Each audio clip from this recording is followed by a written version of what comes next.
We are in the middle of a debt crisis. Social unrest is growing, and with increasing populism and political tensions, Ray Dalio believes this will result in a new world order. In November of 2022, he said we're nearing the sixth stage of this change, which is war. And we're in the phase of the cycle where there's going to be then the cracks occurring and the negative impact on economic activity and the like.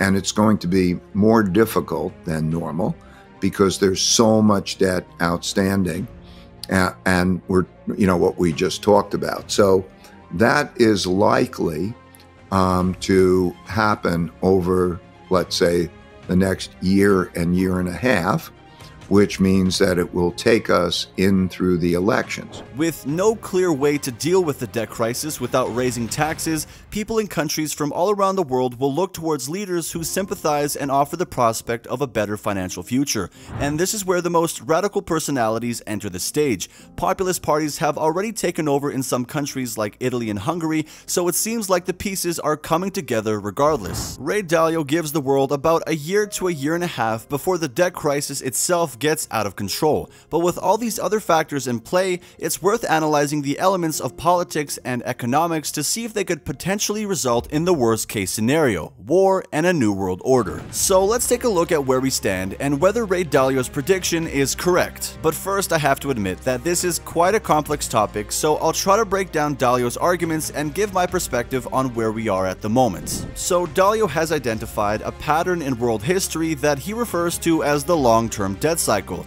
which he believes is a critical factor in the rise and fall of great powers and the emergence of new world orders. According to Dalio, there are 6 stages in the cycle, and I'll walk you through them so you'll have a better understanding of the context when I later discuss where we are. Okay, so the first phase is when a new world order begins. After a major war or conflict, a new global power structure is established and a period of peace, prosperity, and debt expansion begins. The second phase is when you see debt and economic bubbles. Over time, countries accumulate debt, leading to economic bubbles that eventually burst. Governments try to manage the crisis by lowering interest rates and increasing spending, but these actions can actually exacerbate the problem. Number 3 is where wealth and power gaps widen. The cycle of debt and economic bubbles leads to increased income inequality and social tensions. This can result in the rise of populist movements and leaders, as well as political and social unrest. In the fourth phase, countries have to deal with the debt burden. As debt becomes unsustainable, countries must address their debt burden, often through austerity measures, debt restructuring, or inflation. These actions can lead to further social and political unrest. Now, in the fifth phase, things start to get scary. Dalio talks about internal and external conflicts. The combination of economic, social, and political tensions can trigger internal and external conflicts as countries struggle for resources and influence. And lastly, war and the end of the cycle. In extreme cases, the conflicts can escalate into full-scale wars, which can lead to a reshuffling of global power structures and the establishment of a new world order. Dalio argues that we're currently in the later stages of this cycle, with high debt levels, growing wealth and power gaps, and increasing political and social tensions. He suggests that these factors, combined with the rise of populism and international conflicts, could potentially lead to war and the beginning of a new world order. But to fully understand this though, we need to go back to 2020. When the government announced lockdown measures, they also mandated that businesses, with the exception of essential ones, shut down. This meant that many people were unable to work and earn an income. To mitigate this, the government implemented various forms of liquidity injections, such as stimulus checks and PPP loans. Prior to the issuance of stimulus checks, other liquidity injections were made to prevent widespread panic in response to the lockdowns. As a result of these measures, the stock market saw a significant rise in 2020, largely due to the Federal Reserve printing more money than ever before. The amount of money printed in 2020 far exceeded what was printed during the financial crisis in 2008. So you would expect the economy to balloon with a financial policy like that. However, the economy didn't grow as expected in 2021. And in 2022, Russia invaded Ukraine.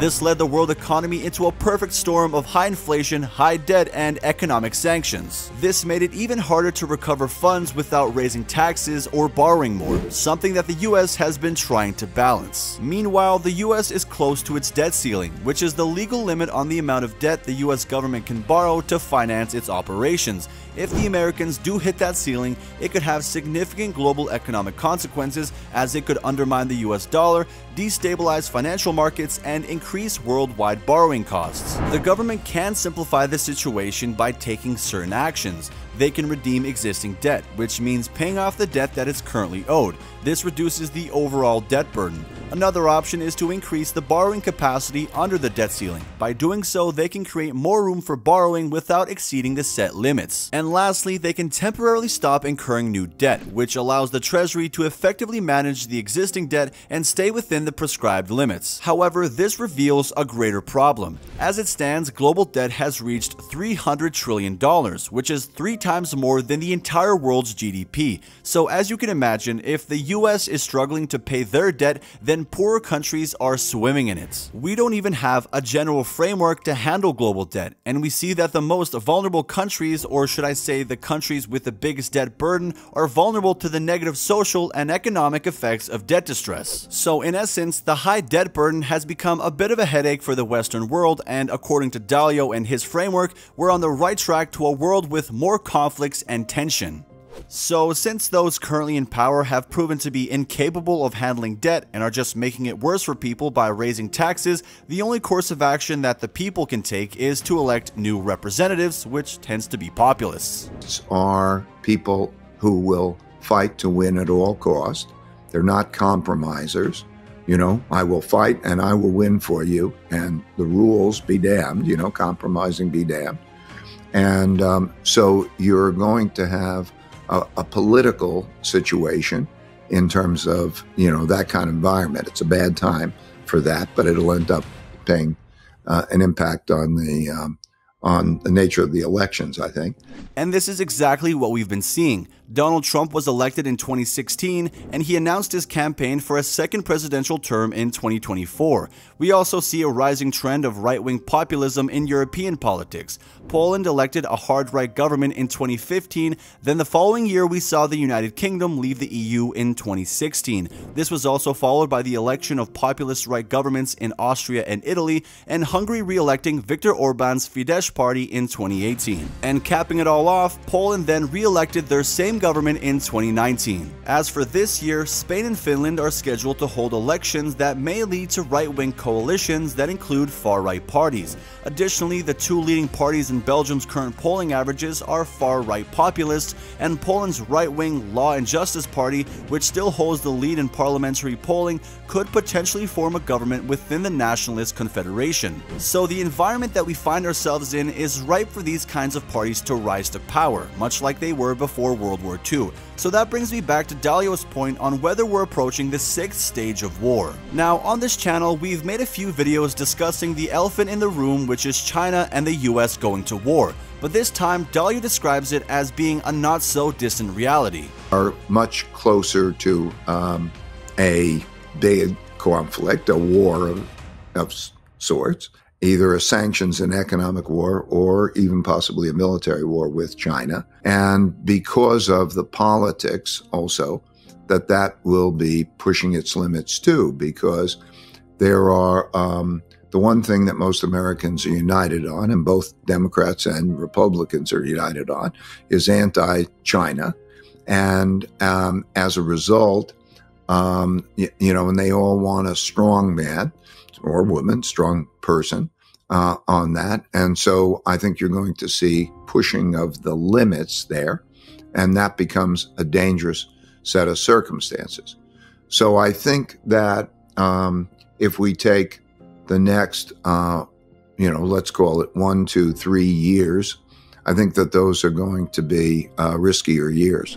So maybe I embellished the type of war that we'd be having. It likely wouldn't be on the battlefield, and you can learn more about that in our video about China's catastrophic D-Day plan to invade Taiwan, where we explore the limitations of the Chinese military. Nevertheless, I believe the only possible war that could come out of this is a trade war, but even then the US would still reign supreme, as China is the #1 maritime trader, and as seen with the war in Ukraine, they have the most to lose in maritime disruptions, so any kind of war with the US would just topple their own economy. Moreover, the Americans can survive within NAFTA, not to mention the US foothold in the economy means they're not too worried because no other currency is as traded and prominent as the dollar, as Peter Zeihan explains here.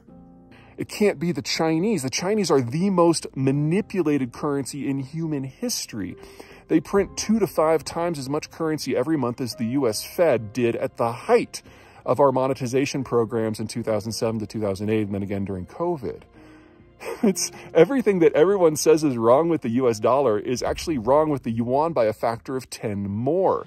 And every time the Chinese start to loosen up their capital controls in an attempt to have a bigger role for their currency internationally, $500 billion to $1 trillion of private savings floods out of the countries in a matter of months, and they have to slam that window shut again. Therefore, even if Ray Dalio believes we're headed into a new world order where China is taking the lead, I think there are more reasons why this is not so probable. So there you have it. Even if the US dollar is affected by their debt ceiling, the US will still be the country with the highest credit rating in the world. Therefore, while China's presence in trade is significant, the ability of the yuan to somehow overtake the dollar is a pipe dream, making Dalio's prediction of a war of any kind between the US and China something that serves to benefit no one, especially the Chinese. Nevertheless, the debt crisis is still something that will continue to affect the economy, and the US handling of their spending is something that we should all pay attention to. As for the rise of populism in places like Europe, the European Union and NATO are still factors that leaders of these countries have to take into consideration for their own safety, and they'd also be foolish to compromise their economic stability. But if you want to keep up to date on politics, the economy, and technology, then make sure to subscribe to Profit Protection, where we will do our best to cover the newest pieces of information that you should know. Consider liking this video if you found it informative, and don't forget to check out our video about China's catastrophic D-Day plan to invade Taiwan. So until next time, take care, and I'll be seeing you.